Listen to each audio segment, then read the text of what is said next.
Alhamdulillah, segala puja dan puji kita haturkan kehadirat Allah Subhanahu wa taala yang telah memberikan kita banyak nikmat yang tak terduga, memberikan juga kekuatan, dan selalu insyaallah kita semoga istiqomah untuk menjalankan salat berjamaah, dan alhamdulillah pada siang hari ini kita bisa melaksanakan salat zuhur berjamaah di Masjid UI yang kita cintai. Salawat dan salam tentunya selalu kita haturkan juga kepada junjungan kita Nabi besar Muhammad sallallahu alaihi wasallam. Semoga kita menjadi umatnya yang selalu terus bersalawat kepadanya, juga menjalankan sunnah-sunnahnya, sehingga kita bisa mendapat syafaat beliau di yaumil hisab kelak. Amin ya rabbal alamin. Allahumma shalli ala sayyidina Muhammad wa ala ali sayyidina Muhammad.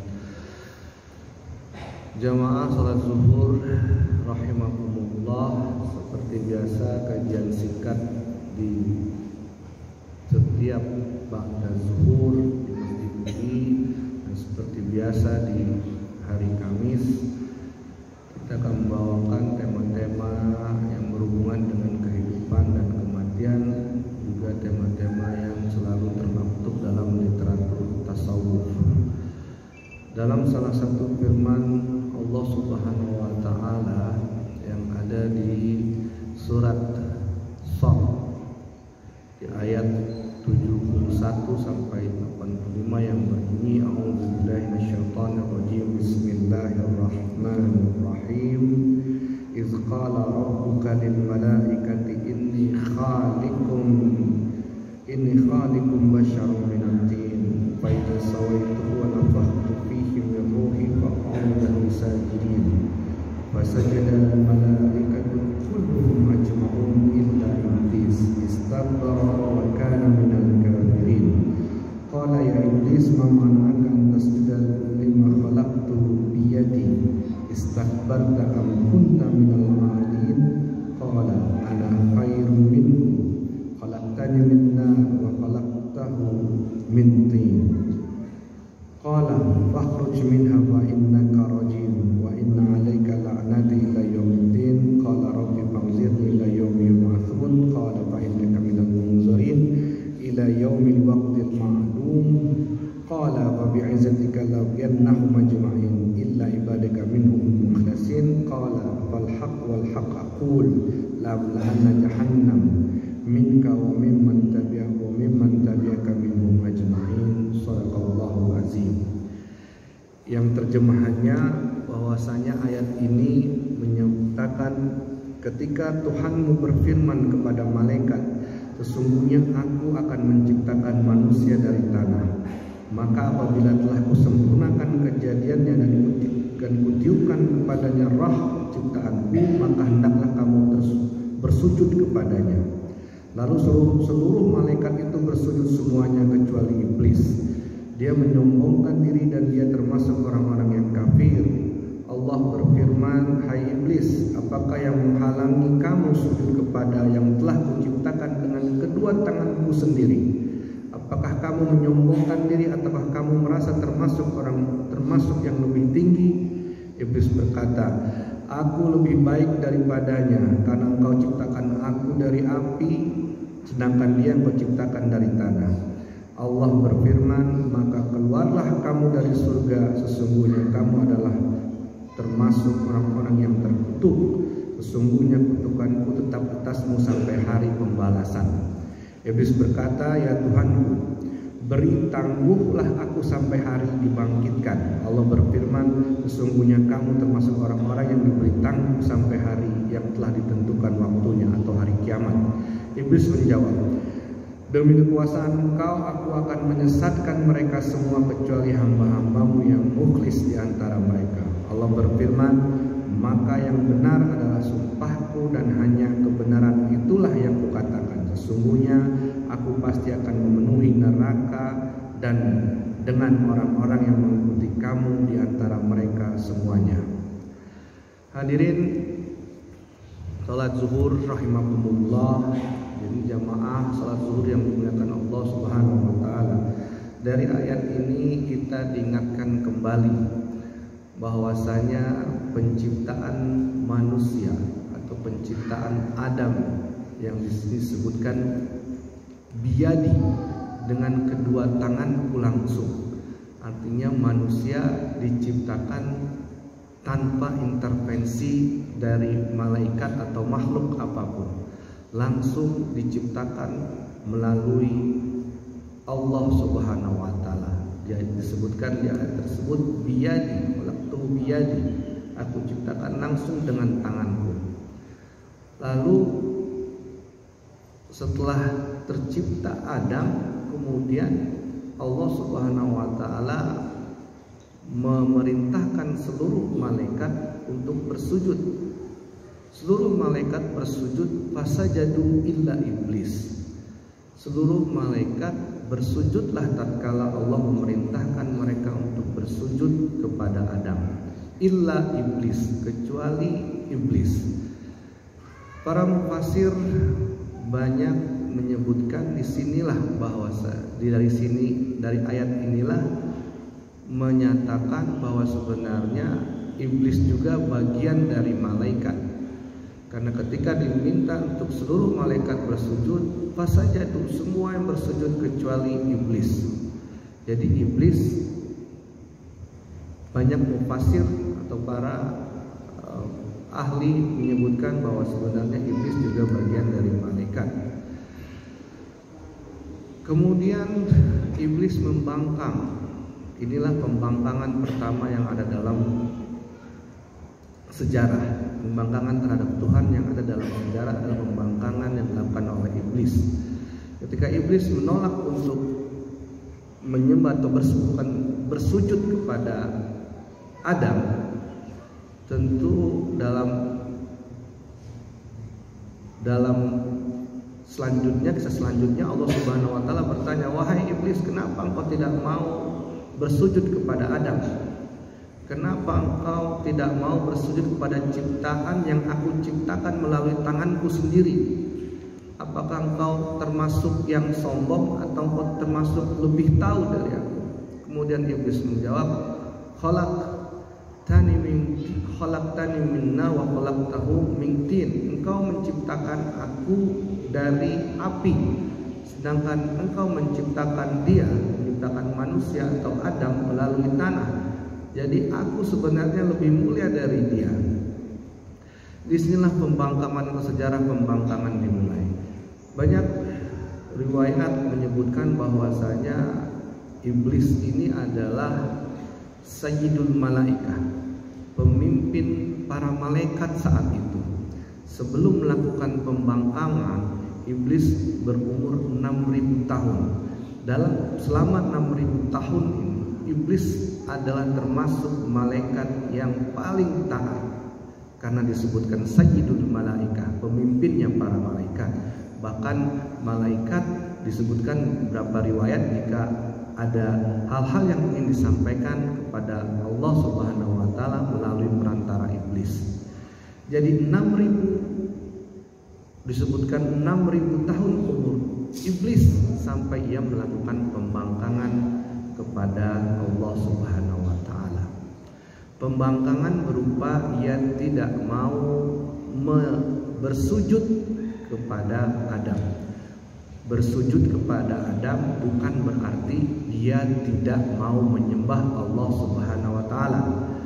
Dia hanya tidak mau untuk merasa atau merendahkan dirinya di hadapan Adam, tetapi ia tetap mengakui bahwa Allah Subhanahu wa taala adalah Tuhannya.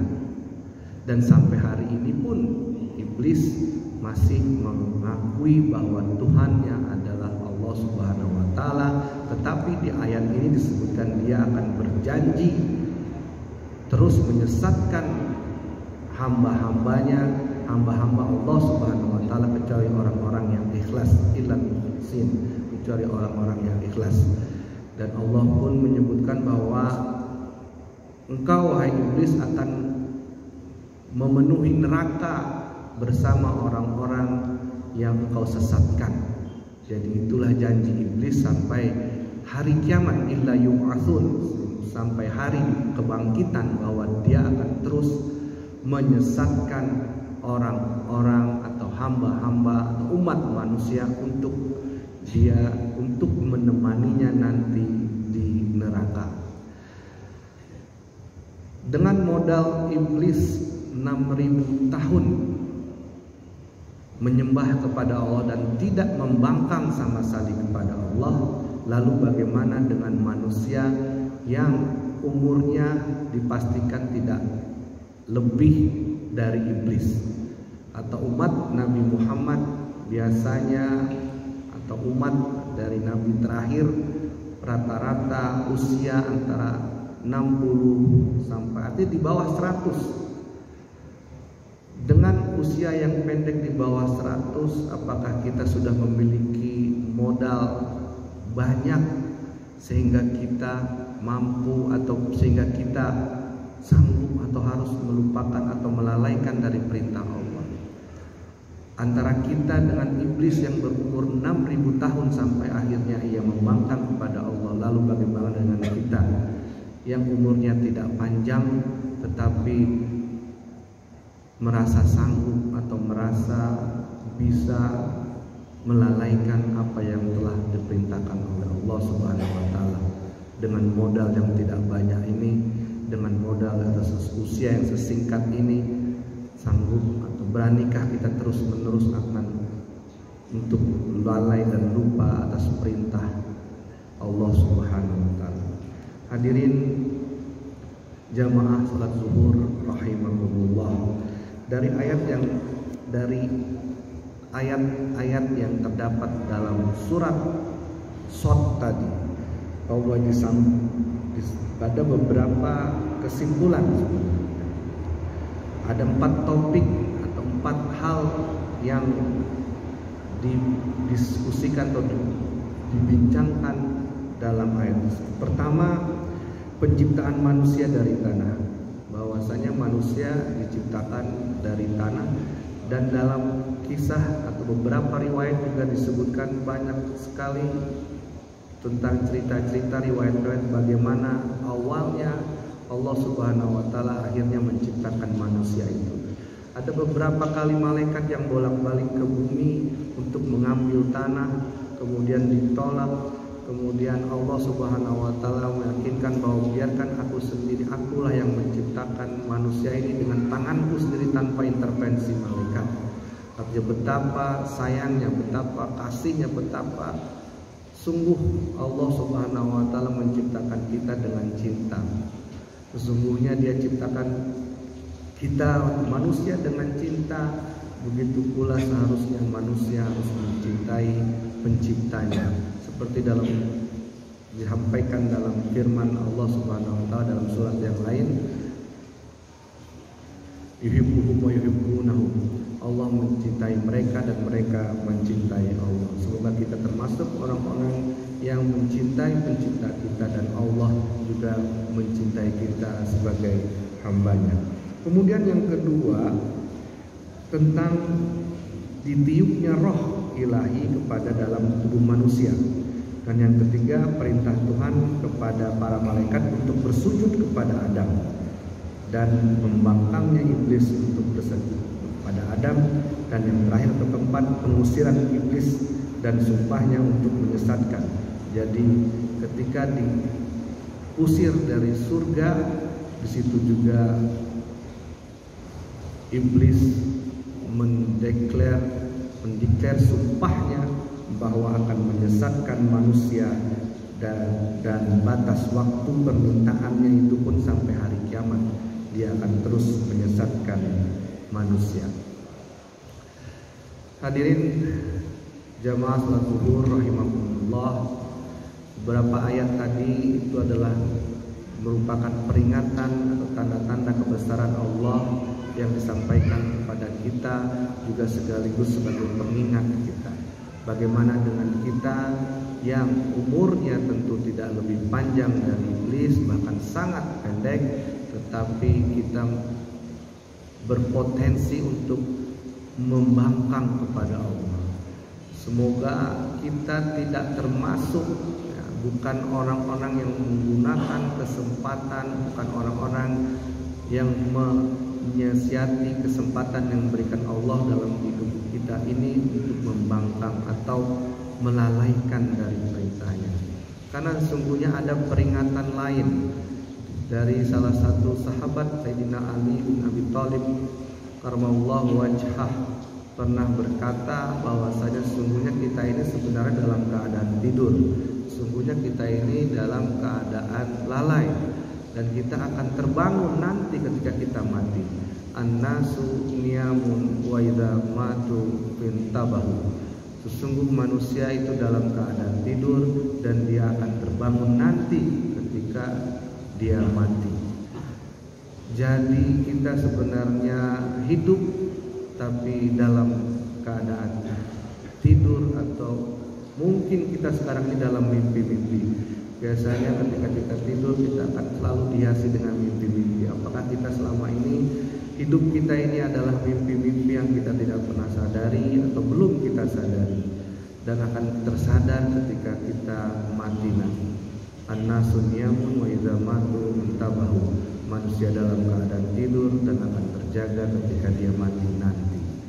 Ini juga peringatan bagi kita untuk kita tidak lalai akan tujuan hidup kita, bahwa akan ada kehidupan juga nanti yang lebih baik dan lebih kekal, yaitu yaumil akhirah, atau akhirat adalah tujuan hidup kita. Dan ini kita yakini karena ini bagian dari rukun iman yang ada di dalam agama kita, bahwa kita meyakini ada hari kiamat dan kemudian ada kehidupan yang lain di akhirat nanti yang lebih baik dan lebih kekal.